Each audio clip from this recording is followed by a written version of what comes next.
সৃজনশীলতা বা ক্রিয়েটিভিটির প্রধান বৈশিষ্ট্য কোনটি? অতিসক্রিয়তা, অমনোযোগিতা, দুর্বল অনুধাবন, বহুমুখী চিন্তাভাবনা। সঠিক উত্তরটি হয়ে যাবে বহুমুখী চিন্তাভাবনা বা ডাইভার্জেন্ট থিংকিং।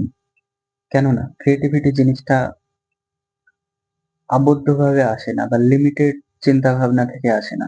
ডাইভার্জেন্ট অর্থাৎ বিভিন্ন দিকে বহুমুখী তার চিন্তাভাবনা হবে।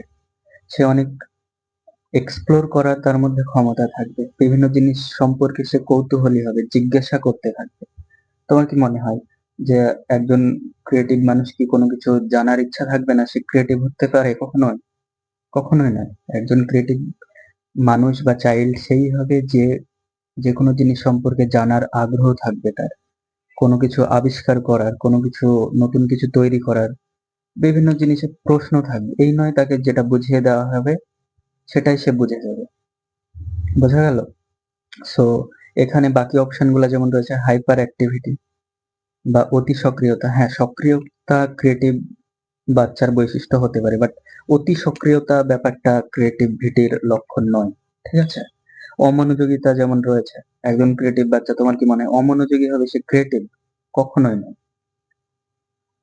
জিনিসটা নিজেকে দিয়ে বোঝো। একটা অমনোযোগী বাচ্চা কি ক্রিয়েটিভ হতে পারে? না, কখনোই না।